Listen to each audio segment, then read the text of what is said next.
Buenas tardes a todos. Espero que estén bien. Es un maravilloso tiempo este año. Hemos llegado a la sección final del Sermón de la Montaña, es decir, el capítulo 7 de Mateo. Pero antes de entrar en detalles, debemos recordar que este mensaje fue dado por Jesús principalmente a sus discípulos, probablemente en una ladera junto al mar de Galilea. Creemos saber dónde es. Ciertamente hay un paraje ahí que parecería el indicado, y que debemos recordar en todo esto que se trata de una destilación de su enseñanza. Es una forma de decir que todo se reúne aquí en un solo paquete. No es toda la historia, sino una sinopsis maravillosa de las partes principales de su enseñanza, y constituye la base de la forma de vida y el comportamiento del seguidor de Cristo. Los principios fundamentales se expresan como bienaventuranzas o bendiciones, es decir, somos bendecidos si hacemos estas cosas. Observamos que el resto del sermón se centra en la aplicación de esos principios básicos. Si no se toman en serio los principios, no tiene caso tratar de aplicarlos. Se trata de toda una forma de pensar y de actuar que separa al seguidor de Cristo del mundo que le rodea, y lo veremos repetirse de una forma ligeramente distinta en el capítulo 7. El capítulo 7 va a ampliar lo que ya hemos leído, pero también va a poner el broche de oro a todo. Nos vamos a resumir muchas cosas aquí. Se trata de una forma de pensar y de actuar que nos separa del mundo que nos rodea. Solemos movernos en el mundo, vivimos en el mundo, participamos en el mundo, y si no tenemos cuidado o no somos sensibles a la diferencia, es algo que podemos olvidar fácilmente. Podemos olvidar cuán excepcionales somos en este mundo gracias al llamamiento de Dios. Los principios que gobiernan a los creyentes llamados a salir son los siguientes. Los repetiré: reconocimiento de nuestra pobreza espiritual, que como individuos no somos mejores que otras personas, que estamos igualmente atribulados y tenemos el mismo problema de raíz, y es que los seres humanos están empobrecidos espiritualmente. Y sin Dios, sin su intervención, sin su revelación, no habría diferencia.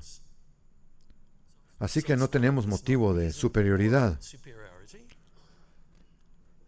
Hemos dicho estas cosas tantas veces, pero a medida que avanzo en este capítulo 7, me doy cuenta de que es una gran tentación, por ser llamados y por no estar bajo la misma presión de esta pobreza espiritual, porque podemos arrepentirnos, podemos conocer los principios correctos y la manera correcta de vivir. Si no tenemos cuidado, empezamos a pensar que somos superiores. Y este capítulo tratará sobre el juzgar o hacer juicios de varios tipos, y tratará sobre las relaciones. Las relaciones es el otro tema. Hay dos temas que se repiten a lo largo de este capítulo. Puede haber otros, pero estos son los dos principales que uno puede identificar, y vamos a ver todo esto a medida que avanzamos. En segundo lugar, para entender cuáles son los principios, cuál es la enseñanza básica de Cristo, tenemos que sentir tristeza, lamentarnos a causa de la condición humana, de cómo es la humanidad. Y podemos pasar mucho tiempo analizando y hablando de los problemas del mundo, pero tenemos que en nosotros mismos darnos cuenta de que eso debería causarnos tristeza, duelo, pesar por la condición humana, hasta el punto de que queramos que cambie. La tercera cosa es que debemos tener humildad y expresarla como capacidad de ser enseñados. Que ustedes y yo estemos dispuestos a ser enseñados, que reconozcamos nuestra necesidad de ser enseñados. En otras palabras, que nos sometamos, sea cual sea el grado en que lo hagamos, a la enseñanza de Dios, a la guía de Dios, cualquiera que sea la forma en que ésta nos llegue. Puede ser entregada a nosotros leyendo su palabra, puede ser entregada a nosotros cuando Dios inspira nuestro pensamiento mientras meditamos en su palabra, y puede provenir de lo que somos enseñados por el ministerio. La cuarta cosa es el deseo interior por el camino de Dios. Realmente tenemos que estar buscándolo y estar sedientos de que el camino de Dios se viva en nuestra vida. A continuación, debemos tener misericordia o compasión por todos. Esto es, si se quiere, una extensión del primer punto, en el que no somos superiores. Nos damos cuenta de que tenemos los mismos problemas que todos los demás en el mundo, solo que nosotros tenemos una salida, pero debemos estar hambrientos de la palabra de Dios y ser compasivos con todos. Así que si somos compasivos con todo el mundo, entonces estamos afirmando al ser de esa manera que no creemos que seamos superiores, que nuestro conocimiento no nos ha hecho superiores o desdeñosos de otras personas.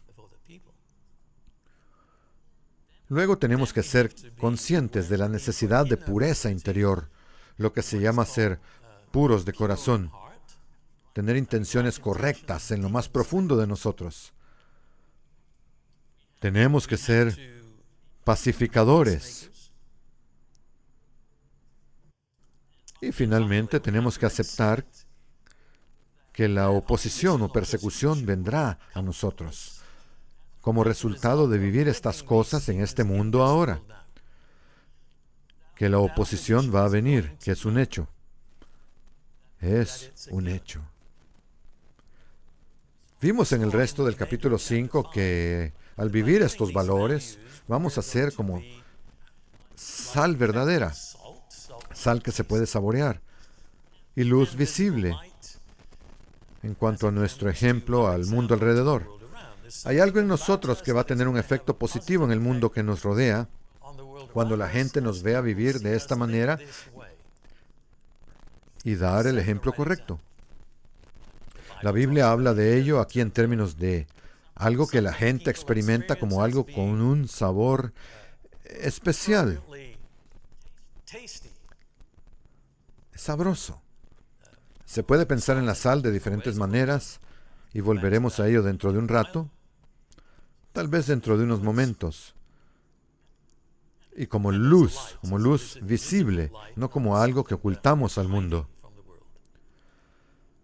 Quizá estén relacionadas con esto las palabras de Pablo a Colosenses 4. Pablo está respondiendo a las preguntas que nos hacen los ciudadanos sobre nuestras creencias. También habla del comportamiento ejemplar que deberíamos mostrar.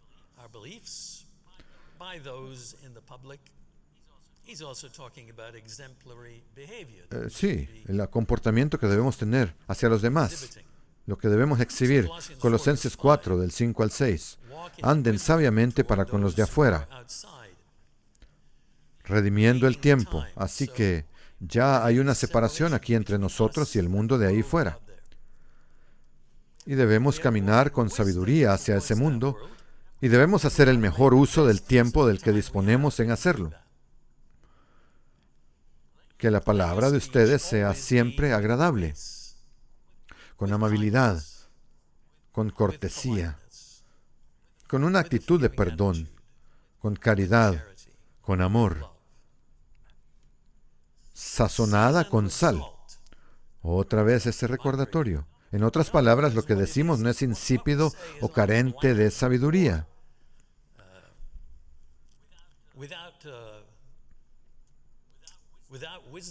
Tiene sabiduría en sí. Tiene una cierta pureza. Estos son aspectos de la sal, pureza. Y tiene una especie de penetración. La sal es bastante penetrante. Así que la forma en que hablamos, la forma en que discutimos lo que creemos y nos preguntan, tiene que ser así, con sentido, no insípido. Y luego dice, para que sepan cómo les conviene responder a cada uno. No todos requieren la misma respuesta. Eso requiere de nuestra parte juicio en cuanto a quién le estamos hablando y cómo lo diremos. Cómo exhibiremos nuestro ejemplo. El tema de la luz como característica del pueblo de Dios se encuentra en varios lugares. He aquí uno, Filipenses 2, 14 y 15. Hagan todo sin murmuraciones y contiendas, para que sean irreprensibles y sencillos, hijos de Dios sin mancha en medio de una generación torcida y perversa. Tenemos que reconocer en qué clase de mundo estamos. Habiendo dicho que debemos ser compasivos, amables y serviciales, eso no significa que apartemos la vista de la clase de mundo en que vivimos. El mundo es un desastre. El mundo se opone a Dios. El mundo va por mal camino. Es una realidad con la que tenemos que lidiar y seguir siendo positivos, amables, compasivos, perspicaces. Todas esas cosas. Pero sin apartar la vista de lo que está mal ahí afuera. Es bastante malo.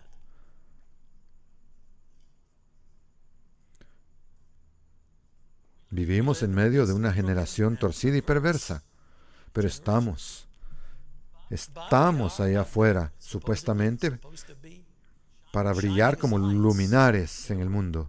Versículo 15b, no para ser vencidos por él.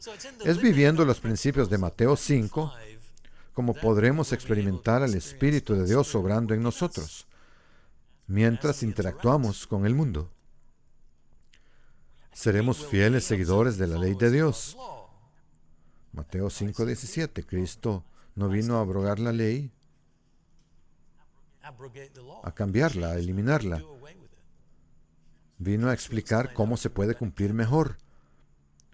Así que, habiendo explicado eso, para nosotros significa que vamos a ser seguidores obedientes de la ley de Dios, capacitados para guardar la ley en espíritu, no solo la letra. Por Cristo, viviendo en nosotros, por el Espíritu Santo. Eso es lo que debería salir de nosotros. Eso es lo que debería ser evidente. Cristo viviendo su vida en nosotros por su Espíritu. Eso debería ser notorio.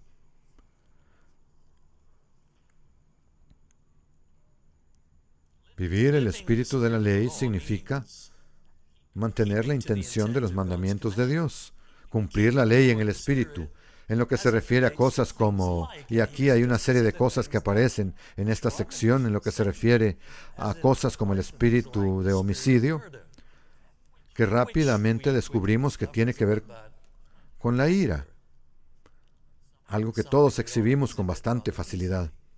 No se necesita mucho para enojarse, ¿verdad?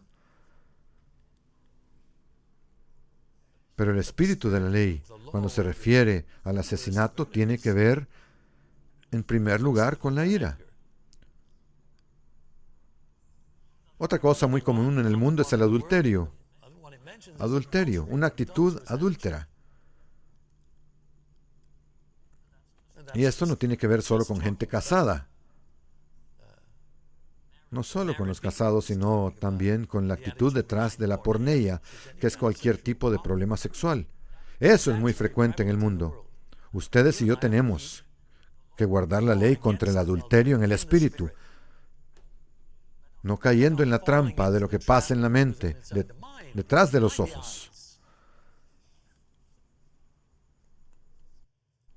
La siguiente cosa que menciona es el divorcio, un problema real en el mundo de hoy, como lo era en aquel entonces. Habla del juramento. Cuando decimos que haremos algo, lo haremos como dijimos que lo haríamos. Nuestro sí será sí, nuestro no será no. Básicamente, vamos a ser honestos en todos nuestros tratos. Habla de la venganza, algo en lo que todos caemos rápidamente. Habla del amor a los enemigos. Todas estas cosas se muestran como necesarias. en cuanto a guardar la ley en el Espíritu, y posibles para aquellos a los que Dios ha llamado. No podemos decir, es demasiado difícil para mí. Eso simplemente no es algo que podamos decir desde la perspectiva de Dios. Él dice que es necesario y posible. ¿Por qué es posible? ¿Por qué es necesario? Porque si vamos a demostrar que vivimos a la manera de Dios y tenemos el Espíritu de Dios dentro de nosotros, entonces guardar la ley es posible. Así es como lo hacemos, teniendo el Espíritu de Dios obrando en nosotros. Nuestra meta es desprendernos de los caminos del mundo y llegar a ser como nuestro Padre en mente y espíritu. Luego llegamos al capítulo 6. El capítulo 6 nos muestra los principios del capítulo 5, ya que continúan siendo la base de los actos y actitudes justas del discípulo. Y allí, como recordarán, el enfoque está en dos aspectos de la vida del creyente: interno y externo. Primero, cómo debemos relacionarnos con el Padre con respecto a nuestros actos justos, que se enumeran como oración, ayuno y ofrenda. El punto es que no deben hacerse ostentosamente, sino en privado, privadamente, en silencio, para que Dios los vea. Pero no debemos mostrarlas a los demás y buscar la alabanza de los demás.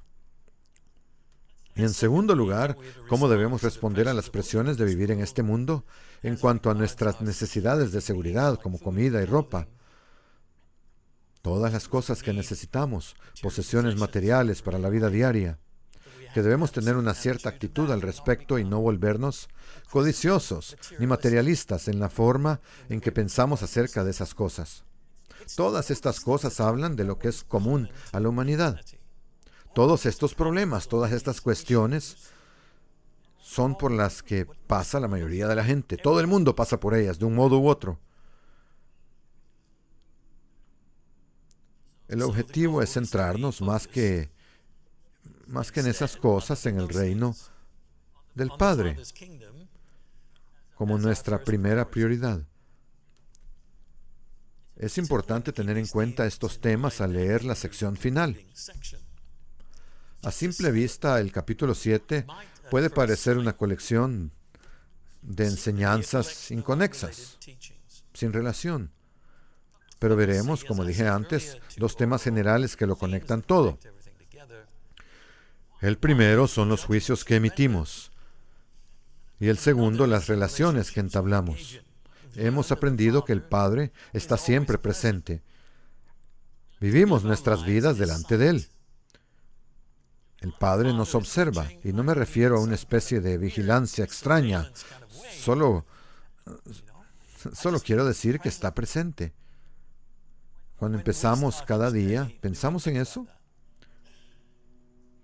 He tratado de recordármelo a mí mismo recientemente, desde que empecé con todo esto de nuevo. Uno se levanta cada mañana y piensa, bueno, Él está presente.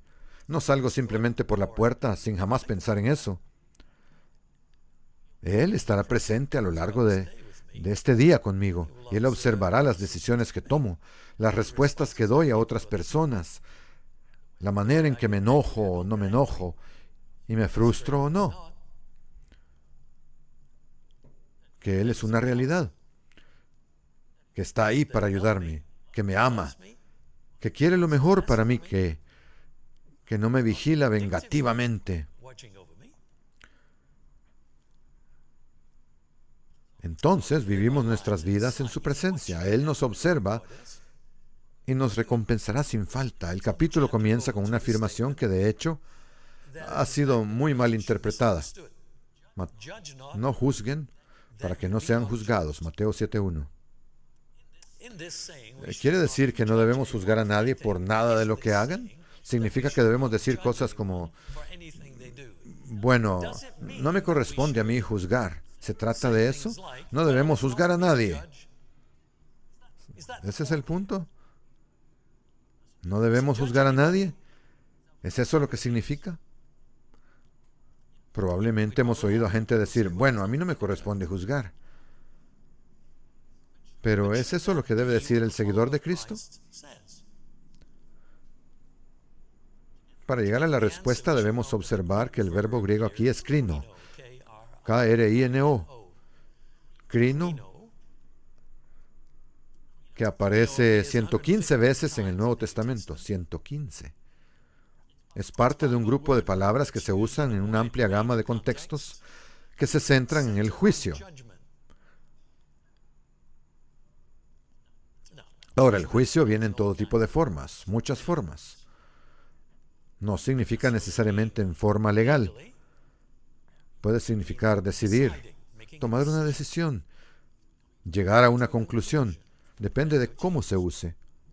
Volveremos a lo que significa aquí en el versículo 1 en un momento. Al ver algunos de estos usos, veremos que juzgar en sus diversas formas es algo que debemos hacer al vivir nuestras vidas a la vista de Dios. Hay un nombre asociado a este verbo krino, y es la palabra crisis. K-R-I-S-I-S, como nuestra palabra crisis, que viene de esa crisis. Crisis en griego, utilizado 45 veces en el Nuevo Testamento, significa básicamente una decisión. Y así, en un sentido jurídico, una decisión sobre algo que se presenta en un tribunal, una corte, un juicio, una sentencia. Puede significar condena en el sentido de sentencia. La palabra crisis en español viene de esto, y en español significa, por supuesto, un momento decisivo. Se ha llegado a un punto en el que hay que decidir algo. Es una crisis. Vemos el uso bíblico en Mateo 23:23, donde dice, y esta es la palabra crisis aquí, serpientes, está hablando a los fariseos aquí, generación de víboras. ¿Cómo se escaparán de la condenación? La crisis, la sentencia del infierno, de la Gehenna, del juicio final, en el sentido de un lugar ardiente. En otras palabras, ¿cómo podrás escapar de ser condenado al castigo final si sigues como fariseo criticando, así como eres? El verbo krino significa en realidad básicamente decidir o emitir un juicio sobre, a menudo con una connotación negativa, como en criticar o censurar o condenar. Por ejemplo, Romanos 14, 3 y 4. 14, 3 y 4, aquí está el verbo krino. El que come no menosprecie al que no come. Y el que no come no juzgue, no lo critiquen, no lo condenen en ese sentido. Al que come porque Dios lo ha recibido. ¿Quién eres tú que juzgas? ¿Al criado ajeno? Para ser hipercrítico con el siervo ajeno. ¿Por qué? Porque crees que ese es tu papel. Para su propio Señor está en pie o cae, pero será afirmado porque poderoso es el Señor para afirmarle. Es siervo de Dios, no de nosotros, y si Dios desea que esa persona se ponga de pie, se pondrá de pie. No importa lo que ustedes piensen o lo que yo piense, no nos corresponde en ese sentido juzgar, en el sentido de llegar a algún tipo de crítica severa, incluso como un juez que sentencia a alguien. Sobre la marcha, como en este caso, observaremos algunas enseñanzas importantes para todos nosotros en el uso de este grupo de palabras. Aquí es importante comprobar nuestra propensión a criticar duramente a los demás. Pensemos un momento en esto. ¿Es así como abordamos a la mayoría de las personas? ¿Es su costumbre, es mi costumbre ser hipercrítico? ¿Buscar siempre lo negativo en el comportamiento de los demás? Ser criticón en ese sentido. Sí, algunas personas son más de ese estilo que otras. Hay otras personas que son muy optimistas sobre la vida, pero otras no son así. Y todos podemos acabar siendo hipercríticos con la gente. sobre todo cuando hemos aprendido qué es lo que hay que hacer y vemos que otros no lo hacen. Y olvidamos, bueno, todavía no han sido llamados. Tal vez no saben lo que yo sé. Son siervos de alguien más. Todos estamos bajo la autoridad de Dios en última instancia. Es un doble problema. No solo estamos criticando duramente a otros, sino que tampoco tenemos autoridad para hablar negativamente del siervo de otro. Estamos haciendo dos cosas mal aquí. Él es el juez, no nosotros. Las formas compuestas del verbo crino crean significados ligeramente diferentes. Todas van a referirse a decisiones o juicios. Por ejemplo, el verbo diakrino, D-I-A-K-R-I-N-O, crino, usado 19 veces en el Nuevo Testamento, significa evaluar o juzgar, o discernir, distinguir, determinar entre opciones. Así que decir, bueno, se supone que no debo juzgar, pues ciertamente tenemos un aspecto de juzgar aquí, cuando se supone que debemos discernir, se supone que debemos diacrino las cosas. Hebreos 5:14. Aquí está la palabra diacrino. Pero el alimento sólido es para los maduros, para los que, por la práctica, tienen los sentidos entrenados para diacrino, discernir entre el bien y el mal. Aquí debemos ejercer regularmente una forma de juicio, decidiendo entre el bien y el mal todos los días, todo el tiempo. Ustedes y yo estamos obligados a juzgar, a discernir entre el bien y el mal continuamente. Así que no juzguéis para que no seáis juzgados no tiene nada que ver con no hacer este tipo de juicio, ¿verdad? Tenemos que hacer ese tipo de juicio. Luego está anacrino, que aparece 16 veces, significa juzgar, examinar, evaluar. Un ejemplo, 1 Corintios 2:14. Pero el hombre natural no percibe las cosas que son del Espíritu de Dios, porque para él son locura. Y no las puede entender, porque se han de discernir espiritualmente. Anacrino. Se evalúan espiritualmente. Ustedes y yo somos capaces y se espera que juzguemos, o seamos capaces de discernir o evaluar asuntos espirituales, cosas espirituales. Tenemos el Espíritu de Dios obrando en nosotros para ayudarnos a hacer eso. Una persona que no tiene eso no puede entender las cosas espirituales. Aquí es donde uno tiene esta conversación y los ojos se ponen vidriosos. Hacen la pregunta, ¿verdad? Eso lo llega hasta cierto punto, ¿no? Todos hemos estado en esa situación. Un poco más adelante veremos algo que dice que hay un momento para detenerse. Si ven que eso está sucediendo, deténganse. En Mateo 7:1 se nos enseña que nuestra relación con los demás no debe basarse en algo que muchos hacen habitualmente. Condenar a los demás, ser hipercríticos. La gente puede actuar de manera contraria a la voluntad de Dios. Y eso requiere juicio por nuestra parte, pero no condenación. Debemos decir, eso no es lo que hay que hacer. Yo no voy a hacer eso. No voy a ir por ese camino. Pero ahí es donde me contengo de decir, y los que están haciendo eso, ya saben, esto es lo que pensamos de ellos. Tenemos total desprecio por ellos. No. Ahí es donde nos hemos desviado del cauce. Así que cuando dicen no juzguen para que no sean juzgados, significa no sean hipercríticos. No condenen en ese sentido.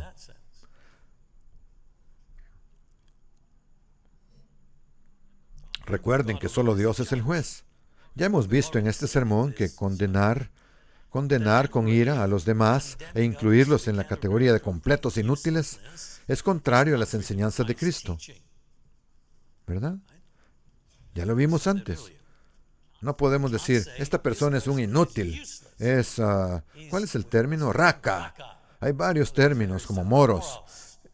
Es una intensificación, una escalada de cómo nos dirigimos a la gente. Es idiota. Esa persona no vale nada. No sirve ni para dar la hora. En Hechos 22, cuando Pablo está en Jerusalén y se para frente a la multitud y comienza a explicarles qué es lo que no ha hecho, ellos se molestan con él. Se molestan con él cuando comienza a ir al meollo de su mensaje. Dicen, fuera de aquí con este tipo, no merece vivir, es un inútil, desháganse de él. Típica respuesta irada de una multitud que desprecia totalmente lo que él representa. Varios de los significados del grupo de palabras crino indican que emitir juicios forma parte de vivir a la manera de Dios en este mundo. Sería un error pensar que los seguidores de Cristo no tienen que juzgar el comportamiento incorrecto de los demás. Hasta ahora, gran parte del mensaje de Cristo en el relato de Mateo ha consistido en discernir lo que está mal en el comportamiento de los fariseos. Eso requiere hacer juicios justos o correctos, basados en principios divinos, más que en lo que se ve solo con los ojos. Nuestros ojos pueden engañarnos. Lo hacen con regularidad, dándonos solo una imagen parcial o incompleta. El pensamiento humano natural puede ser incompleto. Es incompleto. Todos estamos sujetos a diversas formas de parcialidad. Mateo no es el único que habla o hace hincapié en el juicio. Juan también lo resalta, mostrando el tipo de juicio que debemos emitir. Aquí Juan, en Juan 7, 24, Juan habla exactamente de lo que hemos estado diciendo. No juzguen según las apariencias. Esa no es la base para hacer un buen juicio. Por lo tanto, según me parece a mí, no. Cristo explicó, nos da una definición de un juicio justo. ¿Cómo lo definimos? Se basa en la voluntad y el camino de Dios. Cristo dice en Juan 5:30, Cristo dice, yo no puedo hacer nada por mí mismo. Según oigo, juzgo. Y mi juicio es justo. ¿Por qué? ¿Por qué es justo su juicio? ¿Cuál es la base del juicio justo o juicio recto? Porque no busco mi voluntad, sino la voluntad del Padre que me envió. Así que no es ninguna sorpresa, por supuesto, el juicio debe ser santo de Dios para ser recto a los ojos de Dios. Solo así puede ser. Tiene que ser el tipo de juicio que Dios emitiría.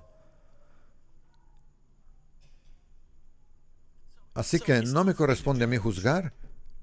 Es, de hecho, una conclusión errónea. Más bien, si queremos hacer referencia a Mateo 7:1, deberíamos decir, no me corresponde a mí ser severo e hipercrítico. Eso sería correcto. Lo que sería incorrecto es decir, no debo emitir juicios sobre lo que la gente hace. Dicho esto, tenemos que ser perspicaces. Discernir, alcanzar el equilibrio entre estas dos mentalidades es el gran reto. Podemos resbalar fácilmente hacia la condenación una vez que decidimos que alguien está haciendo algo mal según los principios de Dios de los que somos conscientes. Entonces comenzamos a promover nuestra propia justicia y eso, como usted sabe, es autojusticia. Autojusticia. Mateo 7:2. Porque con el juicio con que juzguen serán juzgados. Y con la medida con que midan, les será medido. De nuevo se trata de condenación, en el sentido de juzgar duramente a las personas, sin darles espacio para el error humano. Se trata de ser demasiado exigente con los demás. Se trata de ser rutinariamente demasiado crítico y negativo hacia ellos. Se trata de, y es una prueba de, autojusticia. Y es un recordatorio de los errores de los fariseos. hacer suposiciones sobre los motivos de los demás y evaluarlos con un espíritu crítico e inmisericordia. Es el núcleo de este enfoque erróneo hacia los demás. A menudo criticamos y condenamos en los demás lo que es un reflejo de nuestros propios defectos. Es un engaño psicológico, ¿no? Puede ser el resultado de una proyección psicológica. Un ejemplo podría ser una persona que se siente indebidamente atraída sexualmente por otra y que la culpa a ella del problema. Proyectan sus propios defectos en el otro. Es un mecanismo de defensa. Nos protegemos de la censura negando nuestra culpabilidad y proyectándola en el otro. La proyectamos en el otro. El perpetrador está en lo cierto a sus propios ojos. Así es como funciona, ¿no es así, humanamente? Es un mecanismo de defensa de la peor clase. La parábola del buen samaritano en Lucas 10 ofrece otro ejemplo de evaluación errónea. El sacerdote y el levita no juzgan correctamente cuando cruzan al otro lado, evaluando al viajero herido como indigno de su atención y ayuda. Podríamos decir que son unos sirvientes religiosos que actúan de forma farisaica. ¿Saben cuál es el proceder correcto? Lo saben. Seguramente saben que deben mostrar compasión. Pero determinan que esta persona herida, no sabemos nada más sobre esa persona, de cómo sucedió, si le robaron, si lo golpearon. No sabemos mucho aparte del hecho de que esta persona merece compasión. Y los dos que deberían dar el ejemplo haciendo esto, siervos del pueblo, gente religiosa, se cruzan al otro lado de la calle. Este es el tipo de hipocresía que Cristo señala. Esta historia moral es una respuesta al experto en la ley, ¿verdad? ¿Cómo surge esta historia? Un experto en la ley ha hecho una pregunta. Se le pregunta cómo definir al prójimo en lo que respecta a la preocupación o el amor hacia el otro. Lo que aprende es que debe llegar a identificarse con el hombre herido y expresar compasión, brindándole ayuda. Eso es lo que se le enseña al experto en la ley. En adelante, el experto en la ley debe juzgar o evaluar cualquier situación de este tipo con rectitud. Debe llegar a juzgar correctamente y tener plena empatía con los necesitados. Y Cristo le dice, ve y haz tú lo mismo. Haz lo que reconozcas que es lo correcto. Una vez más, no tenemos derecho a juzgar al siervo de otro, y mucho menos a los que Dios ha llamado. No conocemos el corazón del otro. No sabemos nada de su espíritu arrepentido, porque no podemos verlo. No se arrepienten ante nosotros, se arrepienten ante Dios. Esto se nos muestra en otra parábola, la del fariseo y el recaudador de impuestos. Ya hemos hablado de esto antes en esta serie. El fariseo pensó que podía ver el corazón de los demás. Y en ese momento pensó que podía ver el corazón del recaudador de impuestos en particular. No podía estar más equivocado en su valoración de sí mismo y de su compañero de visita en el templo. Jesús nos da esta lección moral dirigiéndose a un público que se autojustifica. Lucas dijo una parábola a unos que confiaban en sí, Lucas 18, 9, 14. Confiaban en sí mismos como justos, y despreciaban, tenían un total desdén, miraban con desdén a todos los demás, no solo a los demás, sino a todos los demás. Su actitud era la de verse a sí mismos como totalmente justos y menospreciar a todos los demás.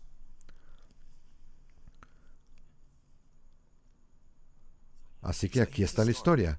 ¿Cómo cuenta la historia? 2 hombres subieron al templo a orar. Familiar para nosotros. Uno era fariseo y el otro recaudador de impuestos. El fariseo de pie oraba así consigo mismo, es decir, en silencio. Dios, te doy gracias porque no soy como los demás hombres. ¿Cómo clasifica a todos los demás? Extorsionadores, injustos, adúlteros, o incluso como este tipo. Esto es lo peor. Este tipo es lo peor. Este recaudador de impuestos. Clasificado, si se quiere, de la misma manera, si no peor, que los demás, extorsionadores, injustos y adúlteros. ¿Y por qué lo considera así? Porque dice, yo soy diferente. Ayuno 2 veces por semana. Soy una persona justa. Doy diezmos de todo lo que poseo. Esa es la vista que él tiene de sí mismo. Esa es su visión de sí mismo. Y el recaudador de impuestos, estando lejos, ni siquiera alzaba los ojos al cielo, sino que se golpeaba el pecho diciendo, Dios, ten misericordia de mí, pecador. De acuerdo.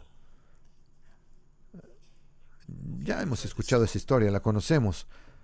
Pero lo que viene a continuación es aún más poderoso. Podríamos pensar, bueno, al menos hay algo que decir del hombre que ayunaba y diezmaba y era una persona justa. Pero en este relato, Cristo dice, este no queda justificado ante Dios a pesar de todo eso.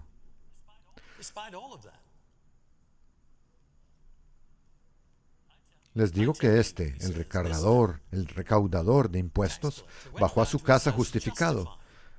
Es decir, bien con Dios, antes que el otro. Porque todo el que se enaltece será humillado, y el que se humilla será enaltecido.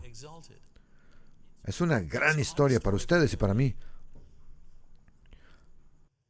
Porque conocemos las normas de Dios, conocemos la verdad, sabemos lo que hay que hacer. Podemos envanecernos si no tenemos cuidado de hacer lo correcto. Y podemos menospreciar a otras personas que no lo hacen. En un ejemplo adicional de lo fácil que es pensar en emitir un juicio final en una causa aparentemente justa, se nos habla de los discípulos en un viaje a través de Samaria. Lucas 9:51. Y aconteció que cuando llegó el tiempo de recibirlo a Cristo, está llegando al final de su ministerio, se propuso firmemente ir a Jerusalén y envió mensajeros delante de sí, y yendo ellos entraron en una aldea de los samaritanos para hacerle preparativos, pero no le recibieron porque lo vieron determinado en ir a Jerusalén. A los samaritanos no les interesaba la gente de Jerusalén y viceversa. Si veían a una persona que se dirigía a Jerusalén, no les interesaba realmente ayudarla. Y cuando sus discípulos Santiago y Juan, quienes eran conocidos por ser personas ardientes, personas que se enojaban por todas las cosas, algunas veces podríamos pensar, bueno, eso es bueno, le están protegiendo, así es como debe ser. ¿Cómo afloró esto en ellos esta vez? Cuando vieron esto, dijeron, Señor, ¿quieres que mandemos que baje fuego del cielo y los consuma como hizo Elías?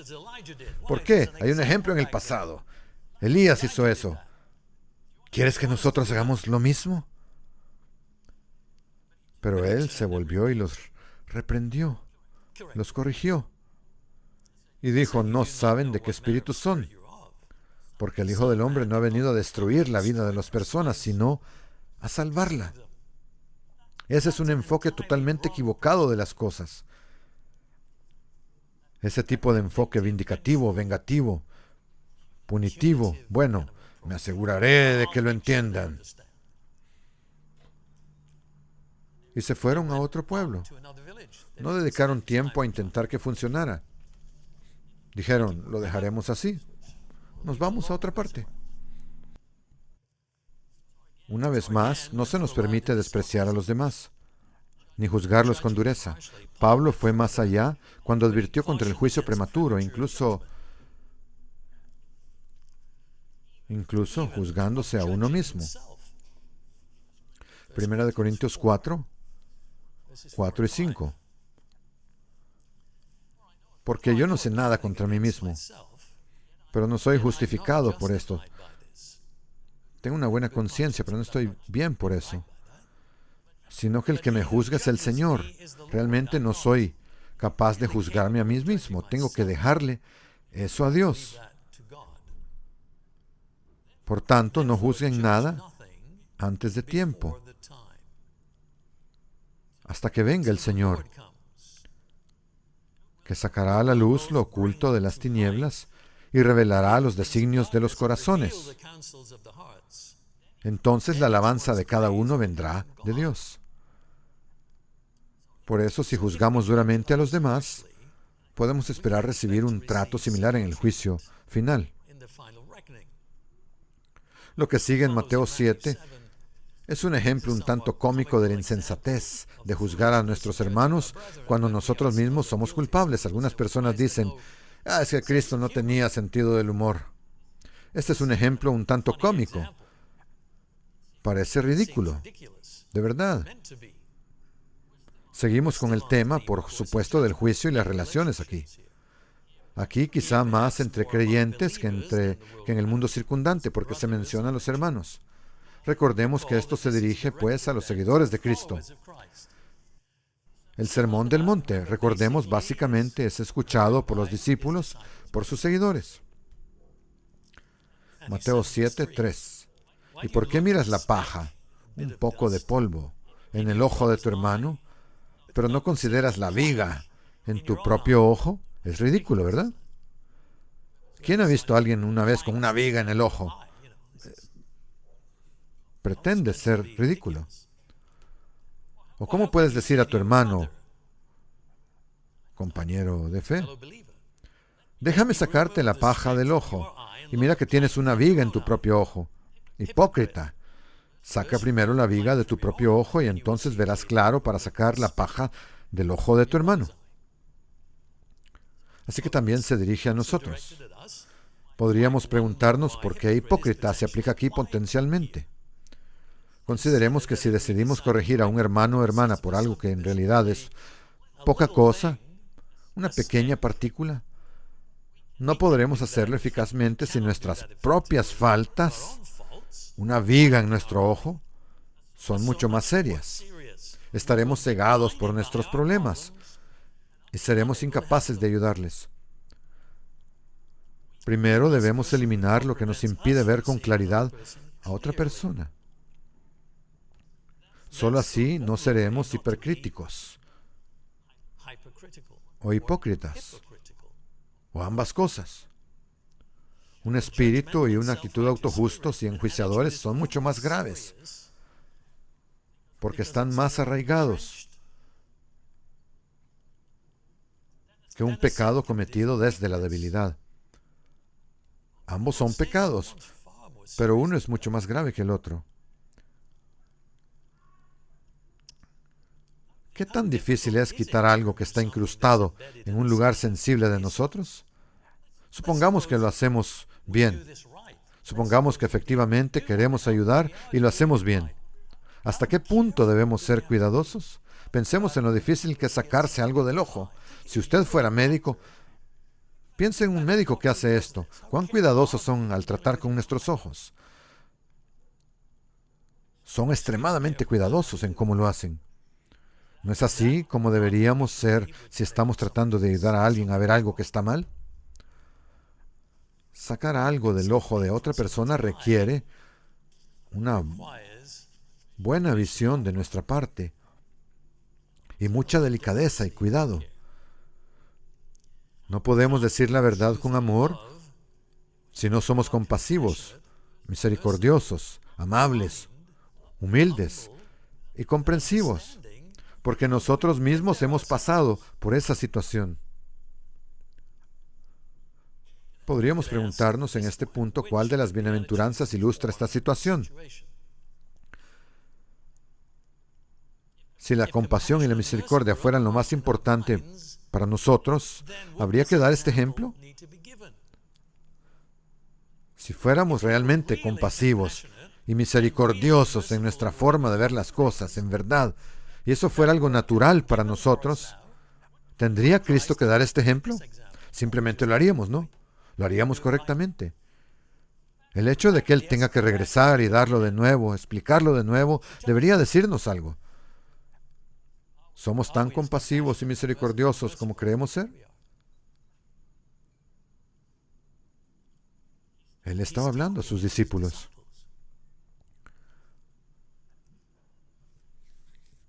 Tal vez algunos de nuestros mayores retos interpersonales surgen cuando conocemos las debilidades de los demás.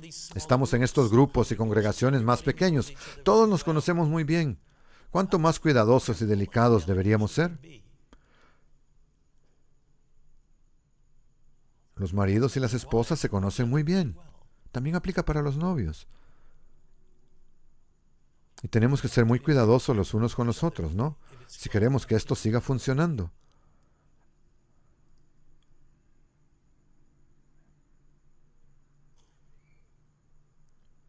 Por eso, quizá algunos de nuestros mayores retos interpersonales surgen cuando conocemos las debilidades del otro. Se nos dice que el mundo reconocerá quiénes somos, en términos de seguidores de Cristo, si tenemos un amor ejemplar los unos por los otros. Eso incluiría, sin duda, demostrar que no somos hipercríticos los unos con los otros. 1 Corintios 11:31. Pues que si nos juzgásemos a nosotros mismos, no seríamos juzgados. ¿Cómo debemos juzgarnos a nosotros mismos? ¿Se les ocurre una lista de cosas por las que podríamos juzgarnos a este respecto? ¿Sobre las relaciones interpersonales? ¿Según qué criterio debemos juzgarnos a nosotros mismos?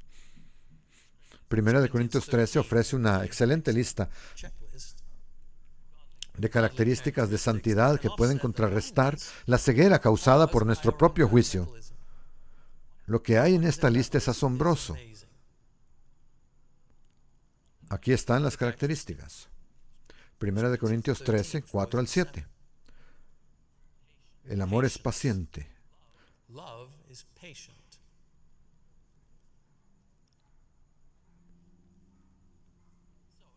Así que en las relaciones interpersonales, el amor es paciente. El amor es bondadoso. El amor no es envidioso, ni jactancioso, ni arrogante, ni grosero. No insiste en salirse con la suya. Vaya, wow. No es irritable. ¿Cuándo fue la última vez que usted y yo estuvimos irritables? Ni resentido. No se regocija en la maldad. No se alegra cuando ve a alguien sufrir por una maldad, sino que se regocija en la verdad. Lo soporta todo, soporta muchísimo. Lo cree todo.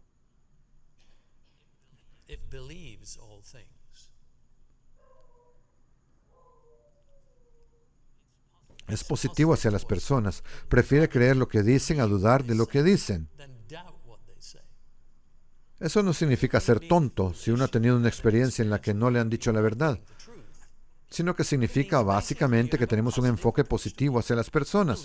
Uno cree lo que dicen, se les toma la palabra hasta que se descubre lo contrario. No se comienza con una postura condenatoria hacia ellos. Bueno, probablemente me están mintiendo.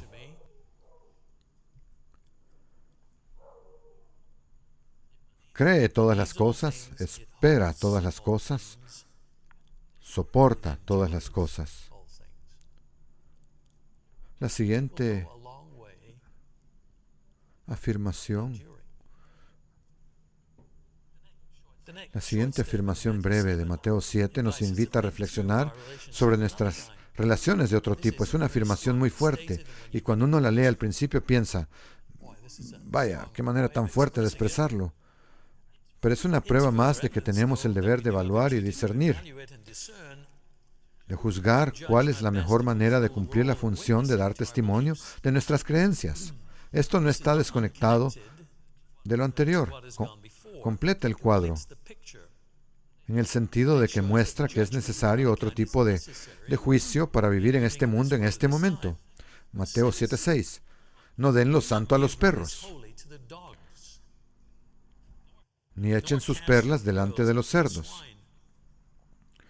No sea que las pisoteen y volviéndose los despedacen.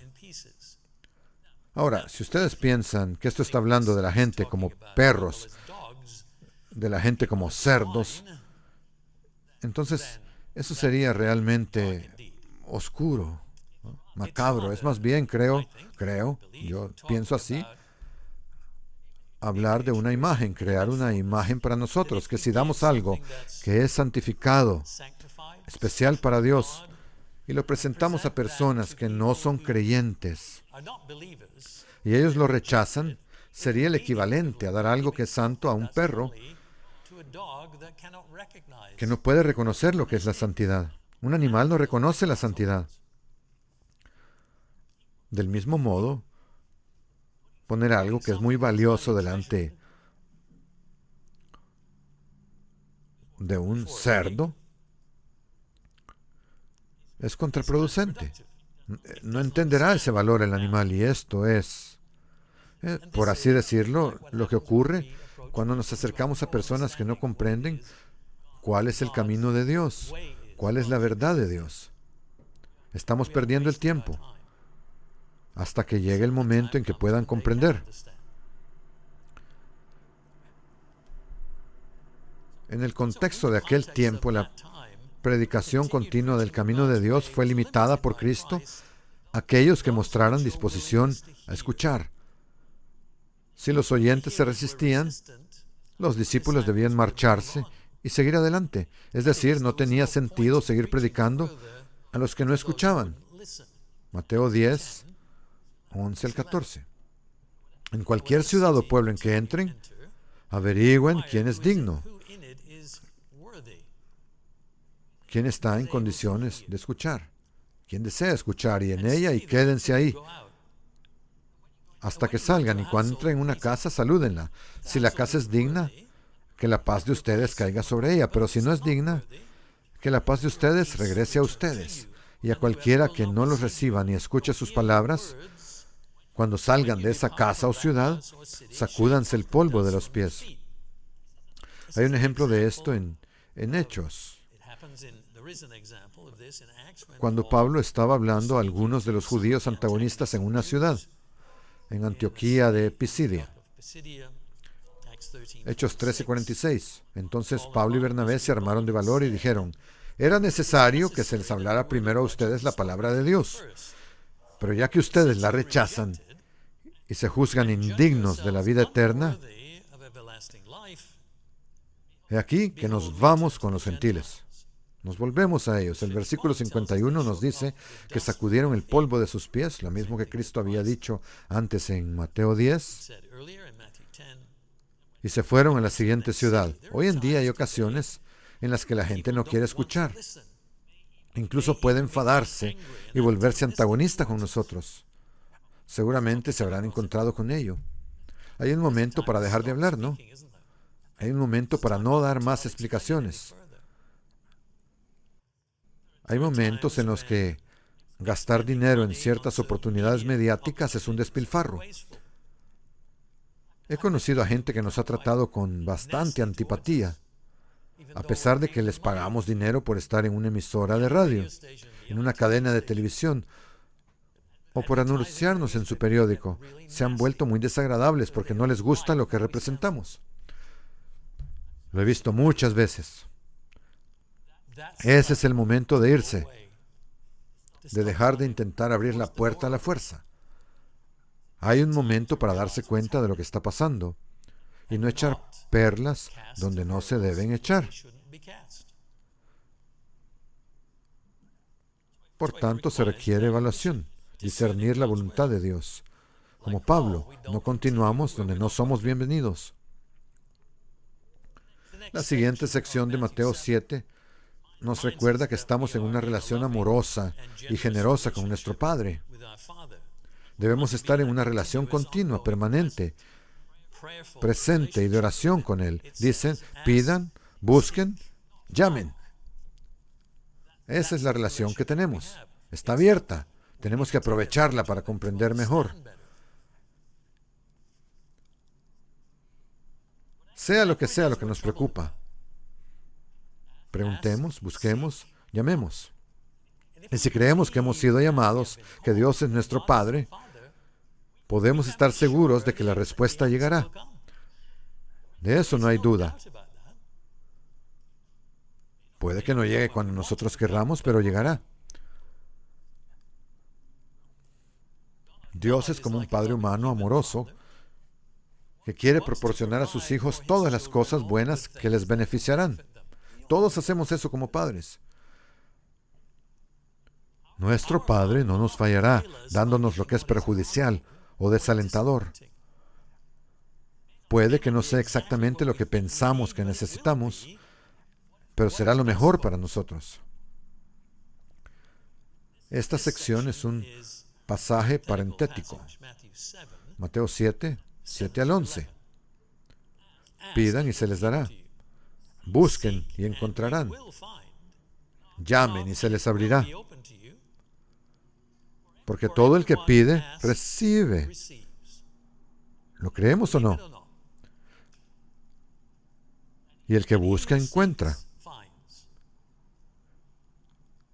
Y al que llama, se le abrirá. ¿O qué hombre entre ustedes que, si su hijo le pide pan, le dará una piedra? Ese no es el tipo de Dios que es nuestro Padre. No se trata de algo dañino o desalentador. Si le pide un pez, ¿le dará una serpiente? Pues si ustedes, siendo malos, así es la naturaleza humana, es mala. Es mala. Si ustedes, siendo malos, saben dar buenas dádivas a sus hijos, ¿verdad? Un buen padre no hace eso a sus hijos. ¿Cuánto más su Padre que está en los cielos dará cosas buenas a los que se las pidan? Ese es el tipo de Dios, el tipo de Padre que tenemos. La versión de Lucas nos muestra lo principal, la principal cosa buena. ¿De qué cosa buena estamos hablando? Lucas 11:13. Pues si ustedes, siendo malos, saben dar buenos regalos a sus hijos, ¿cuánto más su Padre Celestial dará su propia mente, el Espíritu Santo, a quienes se lo pidan? ¿Qué mayor regalo puede haber? El siguiente versículo es una declaración resumida de la actitud básica que debe dominar en los seguidores de Cristo. Mateo 7:12. Así que todo lo que quieran que los demás les hagan, háganlo también ustedes con ellos, porque esto es la ley y los profetas. Este es un resumen de todo el Antiguo Testamento. Esta es la clave de todas nuestras relaciones con nuestros semejantes. Es lo que nos diferencia de los creyentes en religiones ideadas por humanos. Hay muchas de ellas en el mundo. Ninguna de ellas tiene esta declaración. Tienen cosas que se les parecen, pero ninguna tiene esta declaración. Ninguna de ellas dice, todo lo que quieras que las personas te hagan a ti, hazlo también a ellas.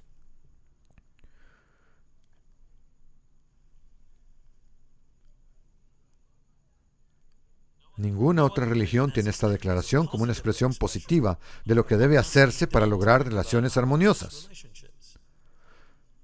Nótese que eso se expresa como un resultado importante del mensaje del Antiguo Testamento, la ley y los profetas. Así es como funciona todo en las relaciones humanas. Dice, pero comienza con, por tanto, todo lo que quieran que las personas les hagan. Es decir, seguimos con la discusión sobre el juicio. Pero ahora estamos en un momento de resumir, de resumen. A partir de aquí, Jesús lleva el sermón a su conclusión. Vamos a conclusiones. A esto nos ha llevado el sermón. Hemos recorrido ya 2 capítulos y medio. Ahora estamos llegando a la conclusión. Jesús explica cómo debemos proceder sobre la base de los principios que ha dado y los ejemplos de aplicación que nos ha dado. Ahora debemos considerar 3 metáforas que ilustran esas 3 metáforas, el papel central de Cristo en nuestras vidas mientras vivimos en este mundo. Una vez más, será importante hacer juicios sabios o tener discernimiento. La primera metáfora es la puerta y el camino. La puerta y el camino.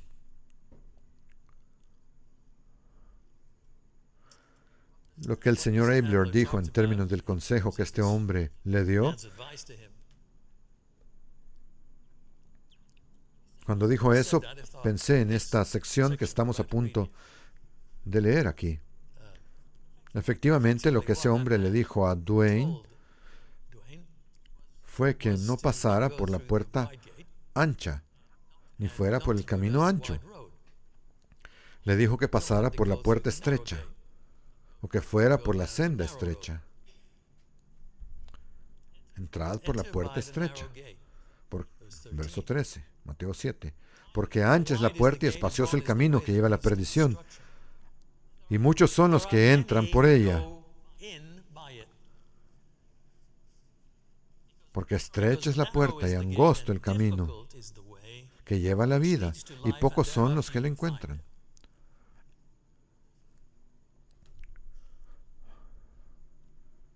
Recuerdo una conversación con alguien hace mucho tiempo, quien me dijo, él venía por consejería, y yo le señalé algunas cosas básicas, estándar. Me dijo, me está pidiendo demasiado. Usted no entiende, yo soy una persona muy débil. No puedo hacer eso. Y en realidad todo lo que habíamos repasado eran todas las cosas estándar que enseñamos en la iglesia y que nos han enseñado sobre cómo vivir esta vida, sobre cómo Dios nos ayuda. Pero esta persona decidió que era demasiado difícil. Aunque había sido llamado, había estado presente y había estado con nosotros. Llegó un momento en el que era demasiado difícil. ¿Nos llamaría a Dios si fuera demasiado difícil? ¿Por qué lo haría? Acabamos de leer que Él no era esa clase de padre. Él nos da todo lo que necesitamos. Fue muy triste. Estrecha es la puerta y angosto el camino, pero no es demasiado difícil. Notemos ante todo que se nos invita y anima a actuar. Entren por la puerta estrecha. Háganlo. A continuación, se nos pide que reconozcamos que el camino que recorre la mayoría de la gente del mundo, o el camino por el que ellos van, no es el camino que nosotros debemos escoger. Dios ha ofrecido la salvación solo a unos pocos en este momento, en este tiempo. La vida que hemos aceptado seguir no será fácil.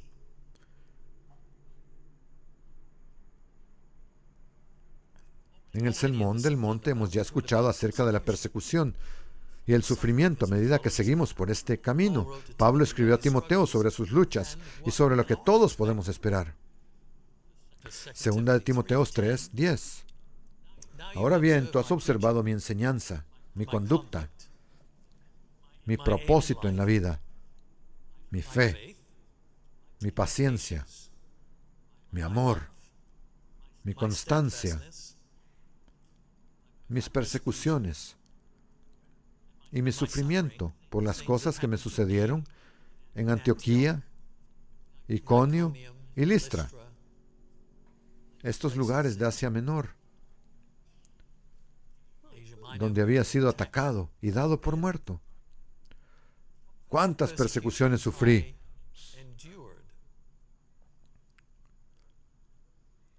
Sin embargo, el Señor me rescató de todas ellas.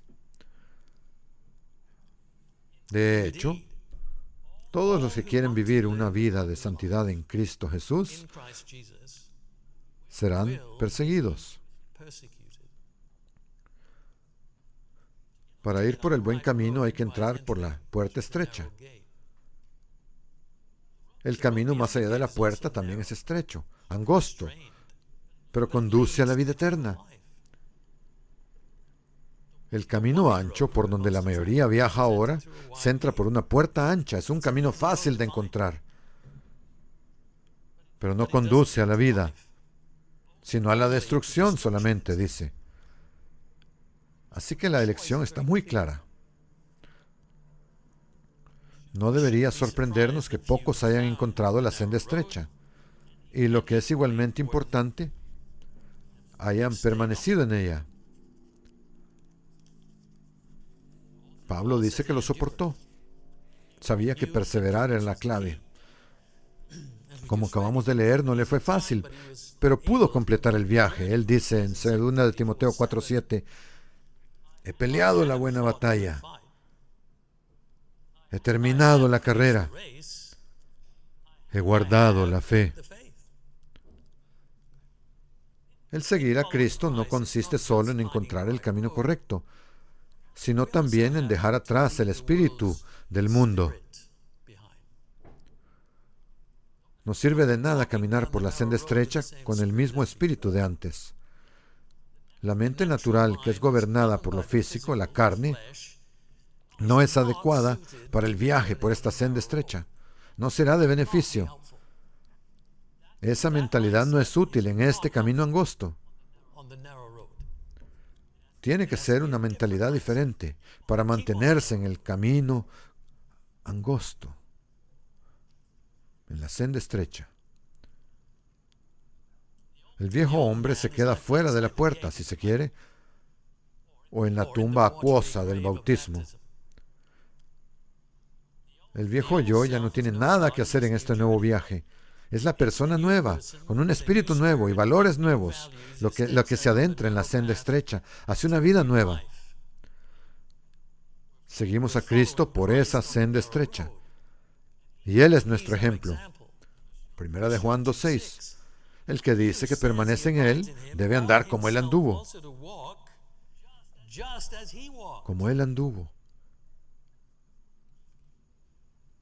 En el mismo capítulo, Juan describe el camino del mundo y cómo debemos verlo.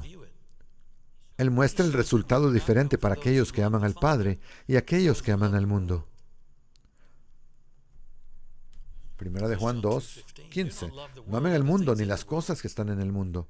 El amor del Padre no está en los que aman al mundo. Porque todo lo que hay en el mundo, el deseo de la carne, el deseo de los ojos, el orgullo de las riquezas, es como los seres humanos miran naturalmente las cosas. No vienen del Padre, sino del mundo. Y el mundo y su deseo pasan. Pero los que hacen la voluntad de Dios viven para siempre. Así pues, se requiere un discernimiento continuo, un juicio correcto, para reconocer la diferencia entre los dos caminos. Requiere una relación con el Padre y no con el mundo, para mantenerse enfocado y en el camino correcto. Nuestra tendencia natural es querer conformarnos al mundo que nos rodea. Eso es normal. No queremos destacar por ser demasiado diferentes. El mundo nos recompensa por adecuarnos y nos rechaza por ser diferentes. Juan 15:19. Si ustedes fueran del mundo, el mundo amaría lo suyo. Pero porque no son del mundo, sino que yo los elegí del mundo, por eso el mundo los odia. Por tanto, tenemos que estar preparados para levantarnos y sobresalir. La segunda metáfora que nos guía en nuestro camino es la del árbol y el fruto. Se trata de ser capaces de emitir juicios o evaluar la enseñanza sobre el modo de vida que hemos aprendido y aceptado. Porque el mundo se opone al camino de Cristo y porque está bajo la influencia del enemigo de Dios. Tratará de desviar a los que están en la senda estrecha. Efesios 6:12. Porque no tenemos lucha contra sangre y carne. ¿De dónde vienen nuestros enemigos? sino contra principados, contra potestades, contra los gobernadores de las tinieblas de este siglo, contra huestes espirituales de maldad en las regiones celestes. De ahí es de donde viene la presión. Ese es un mundo invisible, pero real, que se opone a nosotros.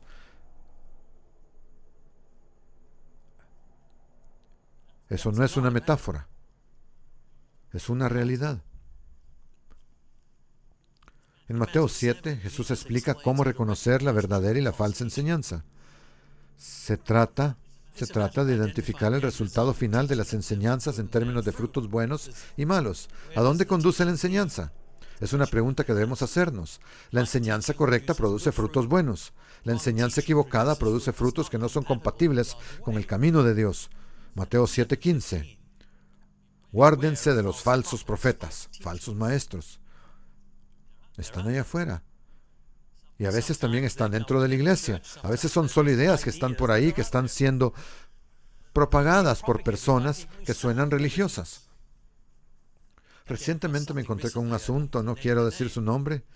Soy consciente de que a algunas personas les interesa este individuo, pero cuando lo veo pienso, eso está totalmente vacío. Aquí no hay nada de la verdad de Dios, está vacío. Pero la gente lo sigue, les parece maravilloso.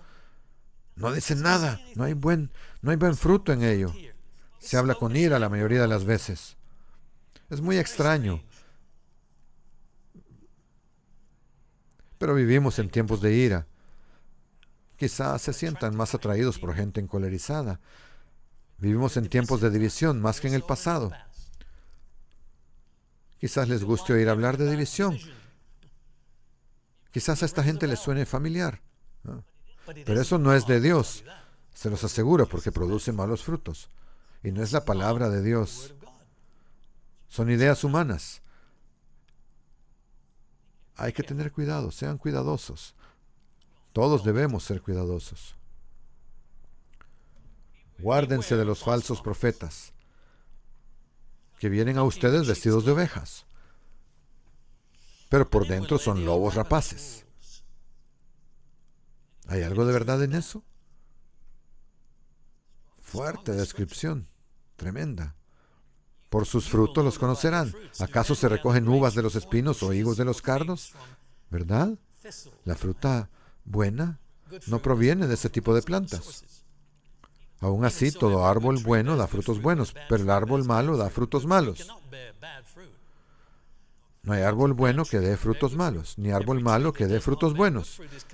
Todo árbol que no da buenos frutos es cortado y arrojado al fuego eventualmente. Por eso, por sus frutos los conocerán. Es una analogía directa. Buen árbol, buenos frutos. Mal árbol, malos frutos. Pero Jesús también menciona a los maestros que parecen buenos, que suenan bien, convincentes, pero que tienen malas intenciones. Su error no es tan obvio. Al igual que los productos falsificados, que son difíciles de detectar. La imitación de Rolex, los AirPods falsos de Apple. Recibí unos recientemente horribles. Parecen geniales. Pero luego uno dice, un momento, uno los mira y dice, eso no suenan como se supone que deben sonar. ¿Qué es? La caja parece idéntica, excepto miren, una ligera diferencia aquí abajo en la caja. Si se ponen las dos cajas juntas, se puede ver. Los falsos maestros no son fáciles de detectar. Son muy parecidos a los verdaderos, pero a veces ofrecen una relajación de la ley. ¿Por qué? Usted sabe, la iglesia lo hizo demasiado difícil para usted. El camino de Dios no puede ser tan duro. Vamos a aflojarlo por aquí.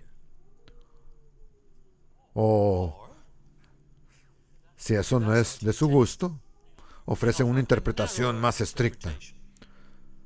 ¿Por qué? No han sido lo suficientemente estrictos. Podemos hacerlo más difícil, así es como Dios lo habría querido. Tiene que ser difícil, realmente difícil. Así que hay gente que va en esa dirección, lo he visto recientemente. Es una estrategia muy inteligente. Satanás tiene todo tipo de estrategias. Intentará todas las artimañas que pueda. Debido a que tales personas están bajo la guía de ese espíritu equivocado, su efecto es engañar y descarrilar, engañar y corromper. ¿Por qué? ¿Por qué? A veces incluso para hacer dinero para ellos mismos. Pablo tuvo que enfrentarse a tales falsos maestros en Corinto. 2 Corintios 11.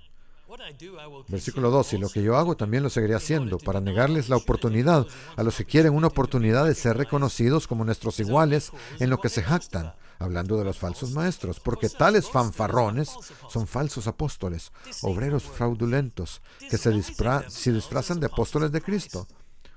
¿Sucedió en aquel entonces? ¿Piensan que no sucede ahora? Ah, claro que sí.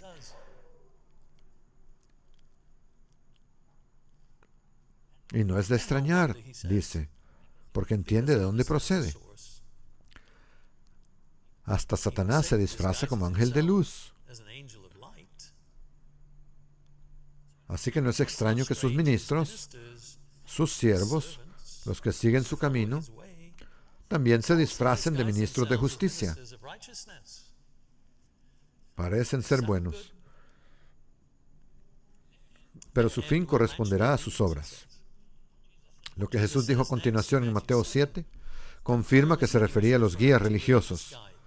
En el futuro afirmarán haber sido siervos de Cristo, pero serán rechazados porque no fomentaron la observancia correcta de la ley y el camino de Dios.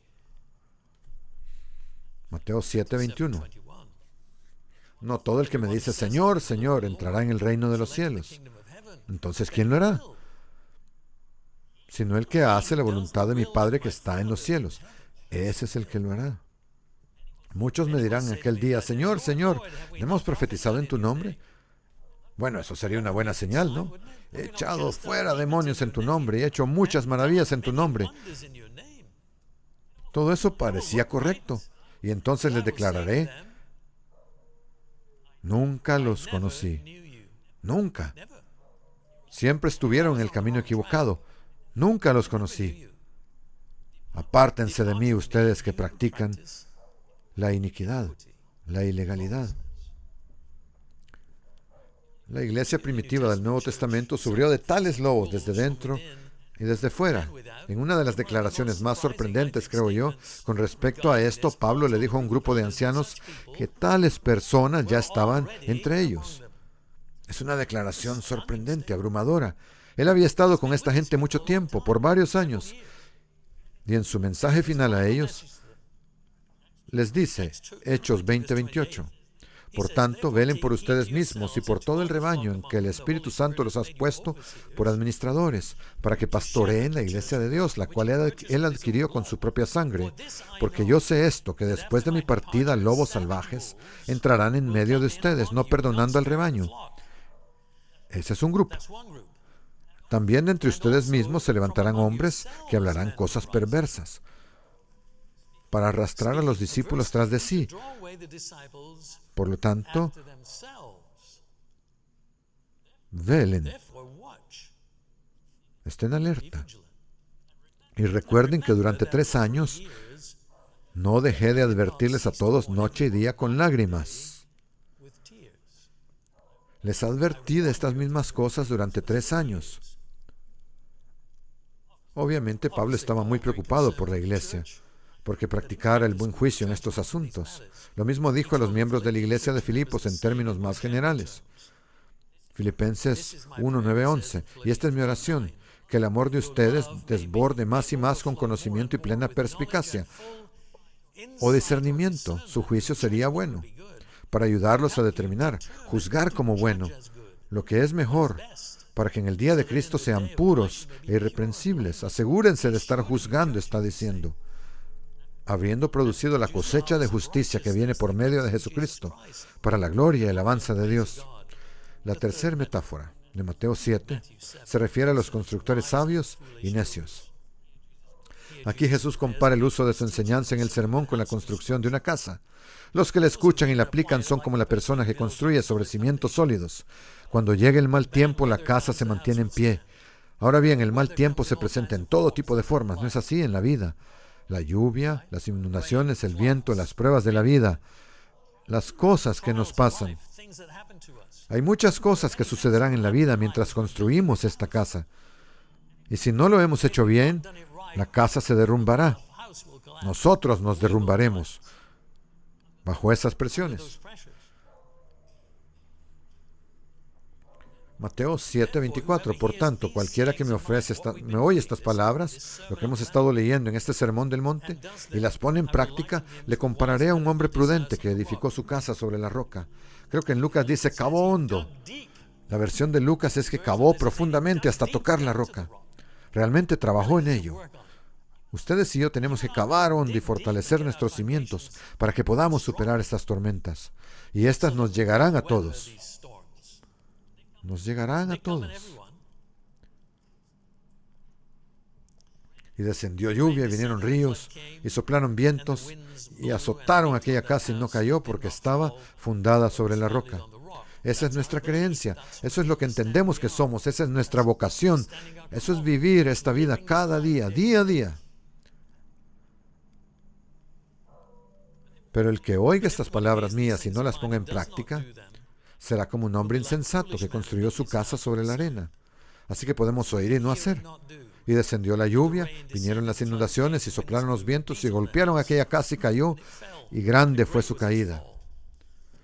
Como decía la versión de Lucas, si quieren consultarla, está en Lucas 6, 46, 49.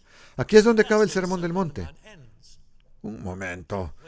Eso parece un final repentino y abrupto. Solo paró. ¿Qué nos está diciendo? Nos está diciendo que mejor ejerzamos el buen juicio, porque si no lo hacemos, seremos juzgados. La casa caerá. El colapso espiritual del seguidor de Cristo que oye, pero no hace. Pero lo que ha precedido a esto es todo lo que necesitamos para tener éxito oyendo y haciendo.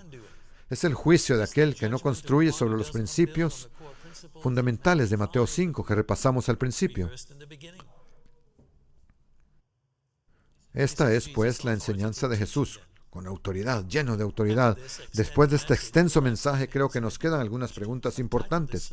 El título del sermón es 26 preguntas. Me gustaría leerles las preguntas.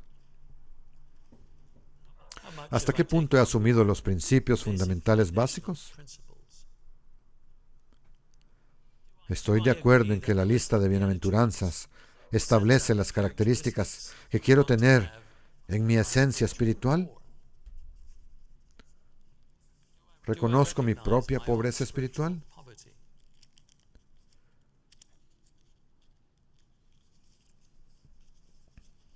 ¿Me entristece verdaderamente la condición humana?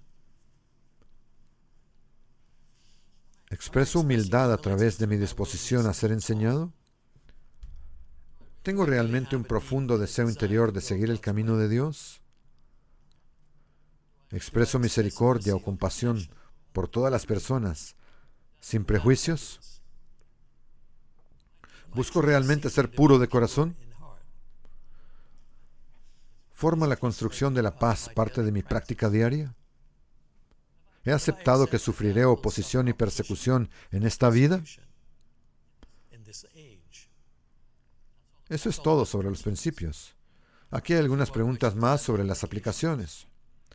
¿Soy como buena sal y luz visible en mi ejemplo diario? ¿Practico la intención espiritual de la ley y no solo la letra? ¿Tengo bajo mi control mi respuesta a la ira? ¿He solucionado todo tipo de ofensas interpersonales?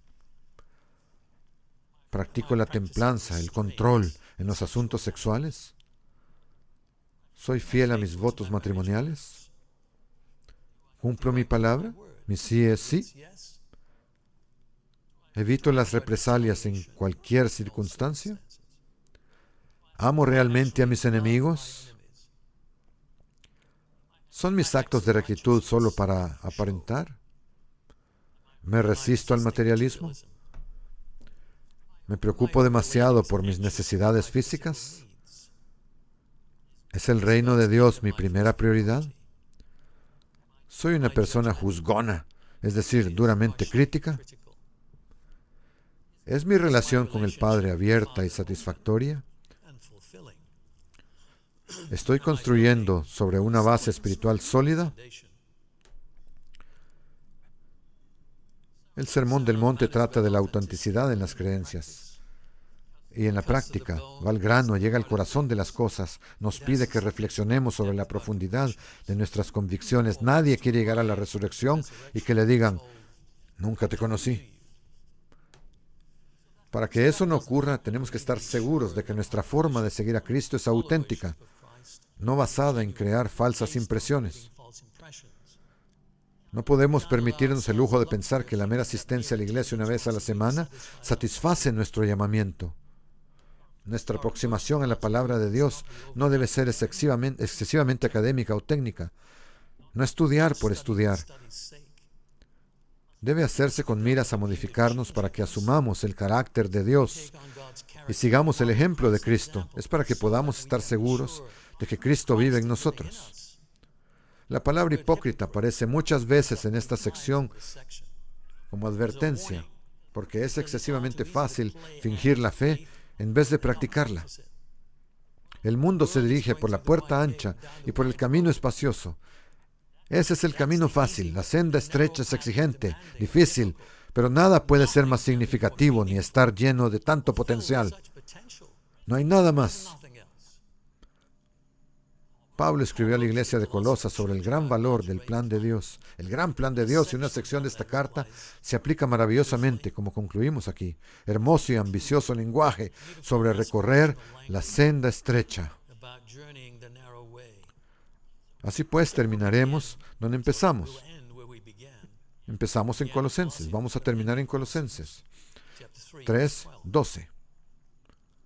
Como elegidos de Dios, santos y amados, revístanse de compasión, bondad, humildad, mansedumbre y paciencia. Sopórtense los unos a los otros, y si alguno tiene una queja contra otro, perdónense mutuamente. Así como el Señor los perdonó, así también ustedes perdonen. Por encima de todo, revístanse de amor que lo une todo en perfecta armonía, y que reine en sus corazones la paz de Cristo, a la que han sido llamados en un solo cuerpo. Y sean agradecidos. Que la palabra de Cristo habite abundantemente en ustedes. Enséñense y amonéstense unos a otros, con toda sabiduría y con gratitud en sus corazones. Canten salmos, himnos y cánticos espirituales a Dios. Y todo lo que hagan, sea de palabra o de hecho, háganlo en el nombre del Señor Jesús, dando gracias a Dios Padre por medio de Él.